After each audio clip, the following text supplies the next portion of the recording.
안녕하세요. 윤기성 미카엘 신부입니다. CPBC 부산 가톨릭 평화방송 서포터즈인 블루프렌드 샵 2340을 소개합니다. 기도, 후원미사 참내, 정치 권유, 재능 기부, 협찬과 후원으로 블루프렌즈가 되어주세요.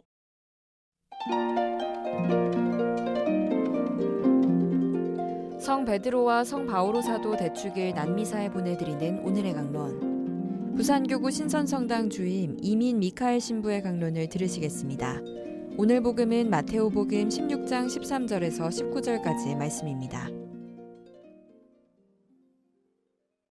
예수님께서 카이사리아 필리피 지방에 다르시자 제자들에게 사람의 아들을 누구라고들 하느냐 하고 물으셨다.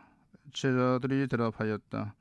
세례자 요한이라고 합니다. 그러나 어떤 이들은 엘리야라 하고 또 어떤 이들은 예레미야나 예언자 가운데 한 분이라고 합니다. 예수님께서 그러면 너희는 나를 누구라고 하느냐 하고 물으시자 시몬 베드로가 스승님은 살아계신 하느님의 아드님 그리스도이십니다 하고 대답하였다. 그러자 예수께서 그에게 이르셨다. 시몬 바르요나 너는 행복하다. 살과 피가 아니라 하늘에 계신 내 아버지께서 그것을 너에게 알려주셨기 때문이다. 나 또한 너에게 말한다. 너는 베드로이다. 내가 이 반석 위에 내 교회를 세울 터인즉 저승의 세력도 그것을 이기지 못할 것이다. 또 나는 너에게 하늘나라의 열쇠를 주겠다. 그러니 네가 무엇이든지 땅에서 매면 하늘에서도 매일 것이고 네가 무엇이든지 땅에서 풀면 하늘에서도 풀릴 것이다.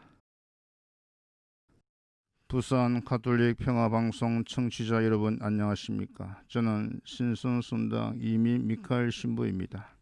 오늘 미사 전례는 성 베드로와 성 바오로 사도 대축일로서 봉헌합니다. 따라서 오늘 묵상은 두 사도의 사도직에 대해서 묵상할까 합니다. 먼저 베드로 사도입니다. 베드로 사도는 이스라엘 북부 갈릴레아 지역 베사이다 출신입니다. 직업은 어부입니다. 갈릴레아 호수 가퍼르나움에서 물고기를 잡던 어부였습니다. 결혼은 하였고 생계를 위해 물고기를 잡았을 것으로 여겨지는데 어느 순간에 예수님의 부르심을 받고 그의 제자가 됩니다. 원래 이름은 시몬이었는데 예수님이 게파라는 다른 이름을 또 하나 지어 주었습니다. 뜻은 바위라는 뜻이고 헬라어로는 베드로스라 부르며 한글로는 베드로입니다. 이렇게 이름을 받았다는 것은 그가 제자들 가운데에서 수석 제자임을 나타내는 것입니다.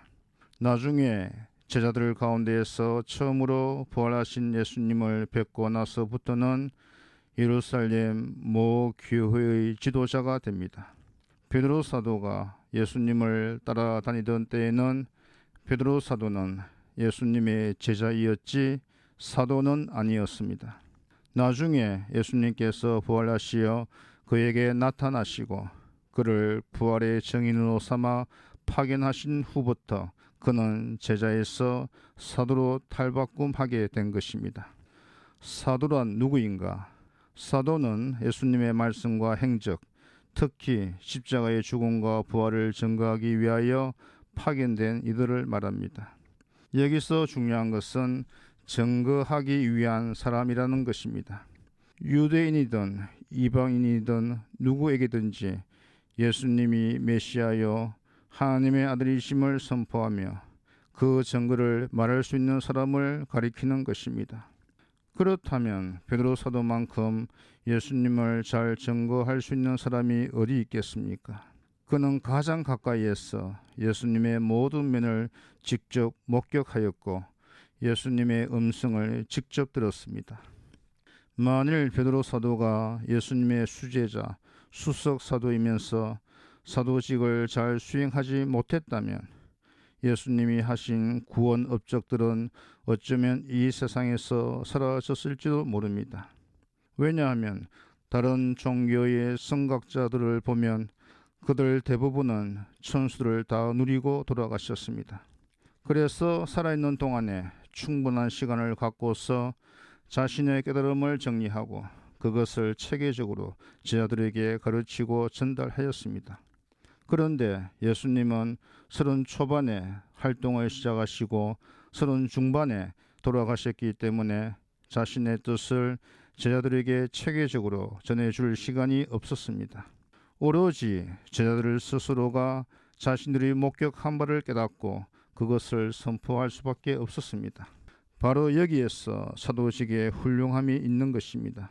목숨을 걸고 예수님을 증거하였기 때문에 예수님의 구원 사건들이 그대로 전해지면서 많은 사람들이 구원의 길로 갈 수 있도록 한 것입니다.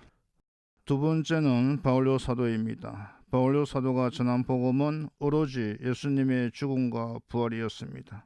바울요 사도에게 있어 예수님의 죽음과 부활 사건은 새 창조를 시작하는 것이었고 사탄의 지배에서 해방된 새 인류를 만드는 종말적인 사건이었습니다. 그에게 있어 이러한 사실은 너무나 명백하였고 그래서 그는 죽을 때까지 온 열정을 다해 복음을 전가하였습니다.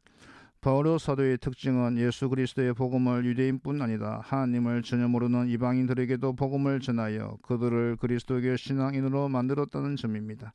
다시 말해 유대교의 한 종파에 머물지 않고 보편적인 세계 종교로 변화시켰다는 점입니다. 그가 고린도 교회에 보낸 편지 중에 사도직에 대해서 한 말이 있습니다. 사도직은 영광스러운 직분이기도 하지만 동시에 고통스러운 직분이라는 것입니다. 하지만 그는 끝까지 자신의 사도직에 충실하였고 목숨까지 바쳐 복음을 증거하였습니다.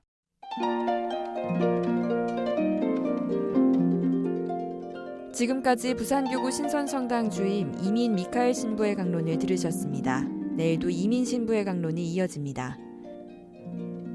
오늘의 강론은 매일 오전 11시 미사를 봉헌하며 화해와 치유의 성지로 개발되는 오륜대 순교자 성지와 함께합니다.